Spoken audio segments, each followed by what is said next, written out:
네, 문재인 대통령이 오늘 주요 20개국 G20 정상회의에 참석하기 위해 독일에 도착했습니다. 독일로 떠나기 전 문 대통령은 북한을 향해 강력한 경고 메시지를 보냈는데요. 네, 관련 내용 전문가들과 함께 살펴보겠습니다. 권태호 전 수도군 단장, 박원곤 한동대 교수 나오셨습니다. 어서 오세요. 네, 안녕하세요. 네, 안녕하십니까? 네, 어제 북한이 ICBM 화성 14형 시험 발사에 성공했다고 발표를 했습니다. 이어서 오늘은 이 대기권 재진입과 담분리 등 ICBM 신형 기술을 확보했다고 밝히고 있는데요. 네. 일단은 우리 군은 이 섣불리 판단하기는 어렵다는 입장입니다. 이 구체적인 기술 어떤 것인지 설명해 주시죠. 네, 그 미사일이 이제 대기권을 벗어나서 네. 우주를 비행을 하고 다시 대기권 내로 재진입하는 그 과정에서는 네. 일단 발사해가지고 상승하는 단계와 대기권을 벗어나서 우주를 동일한 속도로 비행을 하다가 목표 인근에서 다시 또 대기권으로 재진입하는 그런 3단계의 그 기술이 필요합니다. 네. 처음에 발사를 해가지고 이 대기권을 튕겨나가도록 하는 그 기술은 엔진을 얼마나 강력한 엔진을 지속적으로 그 속도를 유지하면서 음속 20배가 넘는 속도로 그렇게 그 정도 돼야지만 이 대기권을 벗어날 수 있다 그러거든요. 예. 그 기술을 가질 수 있느냐 하는 것인데 네. 북한은 이미 그 기술을 과거에 확보했던 것으로 평가가 되고 있었고요. 그다음에 우주를 비행하는 동안에는 소위 목표로 하고 있는 지역으로 유도 장치가 말을 들으면서 계속 비행할 수 있도록 하는 그러한 정밀 기술. 네. 그리고 이제 무엇보다도 중요한 게 다시 그 비행체가 대기권으로 재진입할 때 그 대기권으로 들어오면서 엄청난 저항과 열을 받게 되는데 그 저항과 열 속에서도 네. 탄두가 파괴되지 않고 제대로 목표 지역에 이르도록 하는 그 기술이 대단한 기술이라고 합니다. 그런데 북한이 지금 그 발사하고 나서 성공했다 하는 그 미사일은 네. 이미 우리가 아직까지 그 단계는 아닐 것이다라고 이렇게 좀 뭐 아직 멀었지 않느냐 하는 평가를 하고 있던 예. 마지막 재진입 단계까지도 성공했다라고 이야기를 하고 있는 마지막 겁니다. 단계다. 네. 우리 전문가들이 볼 때는 금년 말 정도 돼야 그것이 가능할 것이다 이렇게 보았는데 이번에 북한이 발표한 것을 보면 이미 그 기술이 성공한 것으로 그렇게 평가되고 있고요. 다만 우리가 아직까지 이것이 좀 완전한 성공으로 보기는 속단하기 어렵다라고 이야기하는 것은 네. 그것이 고정 발사대에 거치돼 가지고 장시간 우리가 보는 그 정찰 위성이나 장거리 정찰 비행기에 탐지될 수 있는 액체 연료를 사용해 가지고 발사했다 하는. 그래서 이것은 아직까지는 조금 군사적으로 항상 이 생존성을 보장하면서 어느 때나 쏠 수 있는 그런 기술까지 가기에는 아직 조금 남은 거 아니냐 그렇게 보지만 네. 군사적인 거라든지 대응을 하는 면에서는 항상 불리한 입장에서 평가를 해야 되기 때문에 군 출신인 제가 볼 때는 네. 이미 북한이 핵도 그렇고 미사일도 그렇고 보유할 수 있는 최고의 기술을 다 보유했다. 성공했다 이렇게 말씀드리고 싶습니다. 네, 전문가들 사이에서 의견이 좀 엇갈리지만 우선은 성공한다고 보셨고요. 네. 한편 북한 김정은 노동당 위원장이 화성 14형 발사를 참관하면서 미국과의 핵 협상 불가를 선언을 했습니다. 직접 말한 것은 좀 이례적이지 않나요? 어떤 의도가 있을까요? 조금 전에 이제 보도에서도 나왔습니다만은 협상 불가 앞에 하나의 전제 조건이 붙긴 붙었죠. 네. 그 전제 조건을 뭐라고 얘기를 했냐면 미국이 북한에 대한 적대시 정책을 완전히 포기하거나 북한에 대한 핵 위협을 완전히 안 한다면 네. 그런 이제 전제가 붙었습니다. 네. 여전히 뭐 북한의 핵과 미사일 개발은 핵과 미사일 자체, 핵 미사일 자체가 그들의 목표죠. 그것은 뭐 모든 사람들이 다 알고 동의하는 바가 있는 거고요. 그 부분에 대해서 지금 다시 한번 확인을 한 거고 그래서 뭐 계속 요구하는 것은 미국이 일방적으로 북한에 대한 적대시 정책, 예를 들면 뭐 연합훈련, 한미 연합훈련을 얘기를 하고 있습니다. 한미 연합훈련을 완전히 중단을 한다든지 그런 전향적인 조치를 취한다면 우리가 한번 고려해 보겠다라는 이제 그런 북한의 메시지죠. 이번에 한번 그래도 좀 더 특이한 상황은 김정은이 직접 이 부분을 얘기를 했다라고 하는 것이 좀 특이한 상황으로 볼 수 있습니다. 네, 네. 또 눈에 띄는 부분이 미국에 선물 보따리를 보내자 뭐 이런 이야기도 했거든요. 이거는 또 어떻게 해석을 좀 해야 될까요? 이게 이제 미국의 독립기념일 7월 예. 4일을 맞춰서 쐈죠. 전에도 한번 그때 또 미사일 실험을 한 적이 있고, 그러니까 전반적인 분위기가 북한이 어쨌든 간에 압박을 받고 있는 건 사실입니다. 네. 뭐 트럼프 대통령 들어서서 이른바 이제 최대의 압박과 관여라는 정책으로 중국의 협력, 뭐 중국이 최근에 이제 협력이 좀 뭐 트럼프와 미국이 기대하는 만큼이 안 돼서 지금 문제가 좀 있긴 하지만 어쨌든 국제사회가 공조를 해서 북한에 대한 압박을 지금 가하고 있는 그런 상황이기 때문에 북한의 입장에서는 시간이 많지 않다라고 느끼겠죠. 빨리 자신들이 원하는 핵 억지력, 뭐 그들의 표현을 쓰자면 핵 무장력을 확보하고 그리고 나서 뭐 대화 공세를 하던 아니면 평화 공세로 전환을 하던 그런 것이 필요하다라고 생각을 합니다. 이제 그런 면에서 또 뭐 그 이번에 핵실험, 이번에 미사일 실험을 한 예. 거고요. 또 이게 뭐 미국에 대해서는 일종의 조롱이죠. 뭐 그런 식의 표현을 해서 미국을 조금 더 도발하는 네. 이제 그런 표현이었다라고 생각을 합니다. 네. 네, 계속해서 이어가 보면 이 문재인 대통령이 앞서 언급하셨듯이 이 한미 미사일 연합 무력 시위를 직접 지시를 했단 말이죠. 이 미국에 먼저 지시를 했는데 이런 것이 문재인 대통령의 어떤 의도라고 볼 수 있을까요? 문재인 대통령이 굉장히 발빠르게 움직인 것은 사실입니다. 그 본인이 직접 NSC 회의를 주재를 했고 그 자리에서 이것은 뭐 그냥 넘어갈 문제는 전혀 아니다. 네. 우리가 이것에 대응하는 상응하는 무력 시위가 필요하다 해서 국방부랑 안보실을 통해서 여러 가지 이제 옵션들을 받아봤답니다. 이제 예. 그 중에서 한미가 하는 연합 이런 미사일, 탄도 미사일 훈련을 하자. 여태까지 뭐 연합 훈련을 한미가 많이 했지만 탄도 미사일 연합 훈련은 처음입니다. 그래서 우리가 그것을 주도를 하자라고 얘기를 했고 그것을 미국 측에 이제 제의를 했더니 트럼프 대통령도 좋은 생각이다 해갖고 실시가 된 거죠. 이것을 통해서 지금 현 정부의 대북 정책이 조금 더 확실한 골격을 좀 잡아간다라고 생각을 하는데요. 이른바 말 대 말, 행동 대 행동이죠. 뭐 다 알려진 것처럼 현 정부는 북한과의 대화를 강조합니다. 그럼에도 북한이 그런 식의 도발을 할 경우에는 이것에 대해서는 확실한 문제를 삼고 이것에 대해서 확실한 일종의 무력 시위를 하겠다라는 것을 북한한테 보인 거죠. 예. 그렇기 때문에 대화를 하면 북한이 이제 그것을 유화적인 정책을 해서 전향적인 정책을 하면 대화를 하지만 북한이 도발을 하면 거기에 상응하는 조치를 하겠다. 또 확실하게 이 남북 문제 그리고 북한 핵 문제에 대해서 우리 한국이 주도권을 쥐겠다라는 현 정부의 그런 정책이 이번에 반영된 거라고 생각합니다. 네.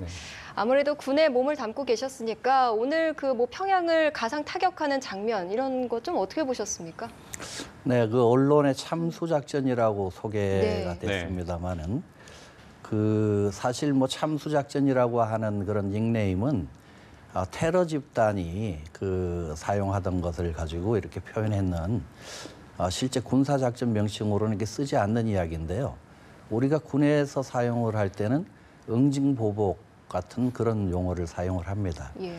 만약에 북한이 계속해가지고 우리를 위협을 하고 또 직접적인 도발을 하게 된다면 우리도 너희들을 이러한 능력으로 이런 모습으로 응징을 하겠다 하는 것을 보여준 그런 그 모습입니다. 예. 우리가 국민들에게 충분하게 안심을 시키고 우리가 이런 능력이 있기 때문에 북한이 우리를 건드리지 못합니다라고 말씀드릴 수 없는 여러 가지 보완이 필요한 요소가 있기 때문에 사실은 그러한 것들 좀 조심스럽게 이렇게 공개도 하지 않고 다만 조금씩 이렇게 말씀을 드려왔는데 이번에 북한이 또 ICBM 발사에 성공을 하고 네.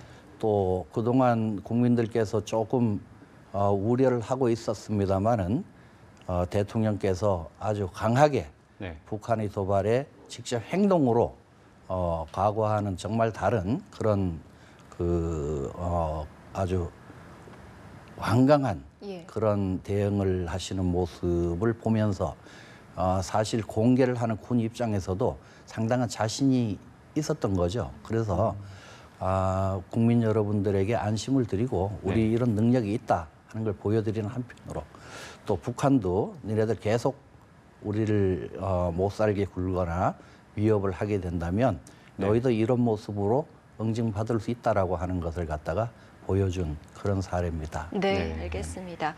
자, 문재인 대통령이 오늘 이제 방금 전에 독일에 도착을 했습니다. 이제 G20 정상회의가 이제 첫 다자 외교 데뷔전인데 어떤 점을 좀 저희가 주목해서 봐야 될까요? 여전히 북한 핵 문제죠. 예. 원래 이번 G20의 기본 의제는 주요 의제는 미국에 많이 초점이 맞춰져 네. 있었습니다. 미국이 트럼프 대통령 들어서서 이른바 이제 미국 우선주의, 자국 우선주의로 해서 무역 장벽을 쌓고요. 한국 간에도 우리 한미 정상회담에서도 FTA와 우리 방위 분담 비용 문제를 얘기를 했고 또 결정적으로 가장 핵심적인 것이 파리 기후 변화 협약에서 탈퇴를 한다라고 예. 발표를 했습니다. 이제 그런 것이 G20 이제 선진국 그룹이니까 굉장히 큰 의제죠. 그래서 그런 것들을 원래는 좀 다루려고 했었는데 갑자기 북한이 ICBM 발사 실험을 해버렸던 네. 거죠. 네. 그래서 아마 이것이 가장 핵심적인 이번에 의제가 될 거고요. 그와 관련돼서 당사국이라고 하는 이제 뭐 육자회담의 당사국의 그런 리더들이 다 모이고 그래서 삼자 뭐 양자 간의 회담이 지금 줄줄이 이어지게 돼 있습니다.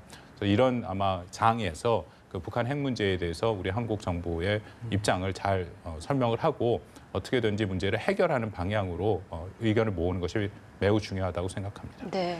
네, 이번 G20 정상회의 유독 스트롱맨이 많이 참여하지 않습니까? 예, 안 그래도 그중에 이제 가장 크다고 한 건 역시 이제 미국 트럼프 대통령이라고 할 수가 있겠는데 이 트럼프 대통령은 레드라인으로 이 ICBM 발사를 선정을 했단 말이죠. 그런데 북한이 이렇게 강경 대응을 했는데 여기에 대해서 트럼프 대통령 어떤 반응 보일 거라고 예상하십니까? 트럼프 대통령 입장에서도 상당히 답답할 겁니다. 네. 깝깝하고 그 ICBM이라고 하는 것이 이제 트럼프 대통령이 레드라인으로 언급한 것은 그것이 미국을 갖다가 위협할 수 있는 그런 무기이기 때문에 핵을 장착을 해서 때리게 된다면은 미국이 직접 공격을 받는 그런 상황이 되니까 그것을 용납하지 않겠다 하는 그런 표현이었는데요. 결국 미국이 택할 수 있는 옵션은 실제 북한의 핵과 미사일에 대해서 이것을 완전히 제거하기 위한 서지컬 스트라이크를 하느냐. 이것은 상당히 지금 시기가 늦었다고 봐요. 이것은 아마 현실적으로 검토하는 마지막 옵션으로는 그 고려될 수 있겠지만 지금 채택하기에는 이것은 적합하지 않다. 예. 지금 할 수 있는 그 미국 주도하에 대북 제재는 지금까지 해오던 국제 제재의 틀을 갖다가 보다 강화하고 아직까지 조금 미적되고 있는 중국, 그다음에 러시아 같이 북한과 조금 이렇게 관계를 유지하고 있는 영향을 행사할 수 있는 그런 국가들에 대해서 강력하게 제재에 동참하라고 촉구하면서 그렇지 않을 경우에는 지금까지는 직접적인 제재에 관해서만 언급을 해왔는데 네. 이제는 소위 이제 세컨더리 보이콧이라고 예. 할 수 있는 간접적으로 북한에 도움을 줄 수 있는 그러한 인물이나 기관이나 국가에 대해서 미국이 할 수 있는 최대한의 제재를 같이 하겠다고 하는 그러한 범주에 아마 압박을 가할 것으로 봅니다. 네. 이 중국도 거기에 뭐 원칙적으로는 동의하고 있는 그런 입장으로 판단되고요. 네, 알겠습니다. 네, 알겠습니다. 자, 어떻게 보십니까? 트럼프 대통령이 북한의 도발에 대해서 어떻게 좀 대응을 할까요? 북한이 ICBM을 쏘고 난 후에 22시간 만에 미국 국무부에서 공식 성명이 나왔습니다. 틸러슨 국무장관이 직접 얘기를 했고요. 뭐 당연히 ICBM은 도발이라서 절대 핵을 가진 북한을 용납할 수 없다라고 얘기를 했고요. 그것에 상응하는 대가를 치르게 하겠다라고 얘기를 했습니다. 하나 거기 주목할 만한 것이 이런 말을 붙였더라고요. 북한의 제재에 미온적인 국가, 특히 북한이 해외 송출을 하는데 그런 것에 적극적으로 제재를 하지 않는 국가들은 앞으로 대북 제재에 좀 더 적극적으로 참 동참을 해야 된다라는 말을 틸러슨 장관이 했거든요. 저는 그걸 보면서 지금 중국을 얘기하고 있다라는 것을 아주 명확하게 메시지를 보냈습니다. 최근에 뭐 미국과 중국 간의 관계가 많이 안 좋죠. 특히 한미 정상회담이 있을 때 중국의 그 단동 은행에 대해서 미국이 직접 제재를 했고요. 그리고 중국이 가장 민감하게 생각하는 대만에 무기를 판매를 했습니다. 네. 그 전후에 그 트럼프 대통령의 발언을 보면 여전히 중국이 뭐 잘은 하고 있다라고 얘기를 하지만 그것이 늘 트럼프 대통령의 본인의 화법이죠. 실제 네. 잘한다라고 꼭 보기보다는 그렇게 얘기함으로써 좀 부족한 부분을 채우려고 하는 부분이 있었거든요. 한미 정상회담을 전후해서 그런 말들이 굉장히 많이 좀 제기가 됐습니다. 그 의미는 미국이 기대하는 수준만큼의 중국이 대북 제재에 적극적으로 동참을 하지 않고 있다라는 예. 거죠. 그래서 이번에도 우리 권 장군님 말씀 제가 뭐 다 동의를 하는데요. 네. 당연히 북한에 대한 제재를 위해서는 중국의 압력을 가하는 것이 중요하기 때문에 1차적으로 중국의 기업들에 대한 제재를 했고 방금 말씀드린 단둥은 2차적인 금융기관 제재거든요. 그러니까 마지막 남은 세컨더리 보이콧을 활용할 가능성이 있다고 생각합니다. 이번에 G20 때 서로 양자 간의 정상회담이 계속 예정돼 있으니까 전체적으로 G20에서 어떻게 논의가 되는지 미국이 최종적으로 본 후에 중국의 입장이 확인한 후에 아마 세컨더리 보이콧까지도 고려를 충분히 할 수 있다고 생각합니다. 네. 자, 우선 독일에 도착한 문재인 대통령 여러 가지 일정 중에서도 우선 내일 있을 시진핑 주석과의 그 한중 정상회담 좀 눈길을 끄는데 어떤 의제들이 좀 오고 갈까요? 글쎄요, 중국의 입장이 이미 나왔습니다. ICBM을 발사를 했을 때 그 당일날 시진핑 주석이 지금 모스크바에서 푸틴 대통령이랑 정상회담을 하고 있었거든요. 예. 두 번째 날이었습니다. 그래서 정상회담 끝나자마자 둘이서 공동 성명을 발표를 했는데 뭐 당연히 북한의 ICBM 발사에 대해서 비판을 했죠. 이거는 뭐 유엔 제재 결의안 위반이고 북한의 이런 행동하면 용납할 수 없다. 근데 거기에 덧붙여서 늘 중국이 얘기하던 이른바 쌍중단을 다시 얘기를 했습니다. 그것은 한미연합훈련과 북한의 핵과 미사일 실험을 동결을 동시에 하자라는 거죠. 그것은 뭐 미국도 거부했던 내용이고 우리도 받을 수 없다라고 한 내용이었는데 이번에는 시진핑 주석이 푸틴 대통령이랑 같이 그 얘기를 했습니다.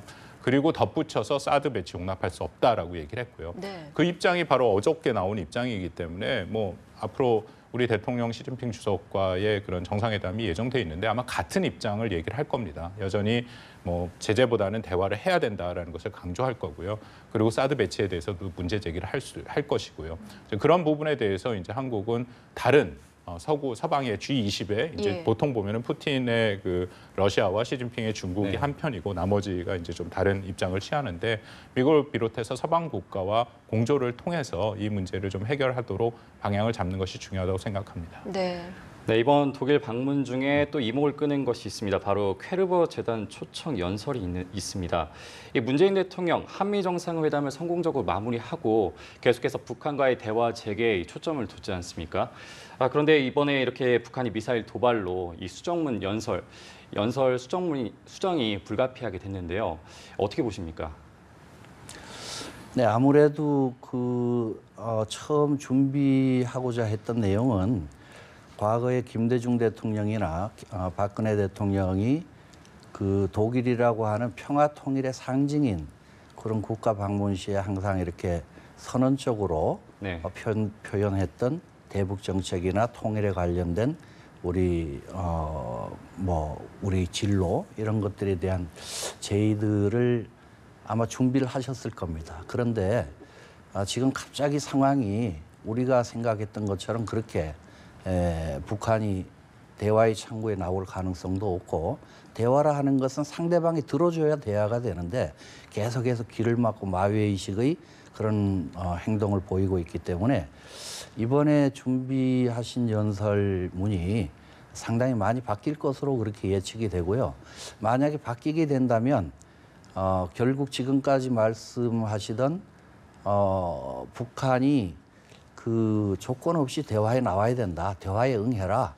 그리고 전 세계 그 안보를 위협하는 그 핵 무장을 갖다가 포기해라 하는 것을 다시 천명을 하면서 지금 G20이라고 하는 전 국제사회 책임 있는 국가들이 다 모이는 곳이기 때문에 네. 거기서 북한의 비핵화, 한반도의 비핵화와 그리고 북한의 그 경제 개발이라든지 여러 가지 상황 개선에 필요로 하는 그 국가들의 도움 이런 것들을 갖다가 요청하는 그런 내용도 같이 포함되지 않을까 이렇게 예측을 합니다. 네. 자, 북한의 ICBM 발사, 시험 발사 이후에 이제 국제사회 비난도 쏟아지고 이제 제재가 뭐 어떻게 더 강해질까 이제 저희가 좀 예측을 해볼 수가 있는데 이런 가운데 북한은 이제 어떤 반응을 좀 보일지 그것도 궁금하거든요. 북한은 뭐 계속 그 압박과 제재에 대해서 비판과 비난을 하겠죠. 특히 G20에서 어떤 결정이 날지 모르겠지만 그 부분에 대해서 계속 비판을 할 거고요. 저는 핵심적인 것이 역시 중국이다라고 생각을 합니다. 이번에 예. ICBM 발사를 또 북한이 결국 감행한 것을 보면 지난 4월 달에 우리가 이른바 4월 위기설을 겪었었죠. 그때 이제 북한이 6차 핵실험을 하거나 아니면 대륙간 탄도미사일 ICBM 실험을 한다. 근데 그때만 해도 미국과 중국이 아주 강력한 압박과 제재를 했습니다. 결국 그래서 4월 달에 그것을 하지 못했죠. 근데 어저께 ICBM을 하면서 제가 말씀드린 것처럼 보니까 지금 미국과 중국 간의 관계가 틈새가 보이거든요. 네. 그래서 어쨌든 간에 핵과 미사일을 보유하기 원하는 북한의 입장에서는 그 틈새를 활용을 한 거죠. 그러니까 이번에 G20에서도 어떤 형태로든지 미국과 나머지 이제 중국과 뭐 한국도 마찬가지입니다만 어떤 합의된 북한에 대한 이 핵 미사일 문제에 대한 합의된 어떤 국제적인 그런 제재나 압박이나 뭐 그것이 대화도 포함될 수 있다라고 생각을 합니다만 그런 것이 없다면 북한은 아마 지속적으로 이런 도발을 할 거다라고 생각을 하고요. 이번에 한 ICBM이 조금 부족한 부분이 있습니다. 일단 그 거리상 예. 뭐 미국 본토에 대한 그 정도까지는 아직 도달하지 못한다라고 우리가 판단을 하고 있으니까 아마 2차로 그 정도로 도달할 수 있는 뭐 그들이 말하는 이른바 3.18 혁명의 그 백두 엔진이라는 게 있거든요. 그래서 한 2개 정도 묶어서 다시 한번 쏠 가능성도 있다라고 생각합니다. 예, 알겠습니다. 오늘 말씀 여기까지 듣겠습니다. 권태호 전 수도군 단장, 박원곤 한동대 교수와 함께했습니다. 두 분 고맙습니다. 감사합니다.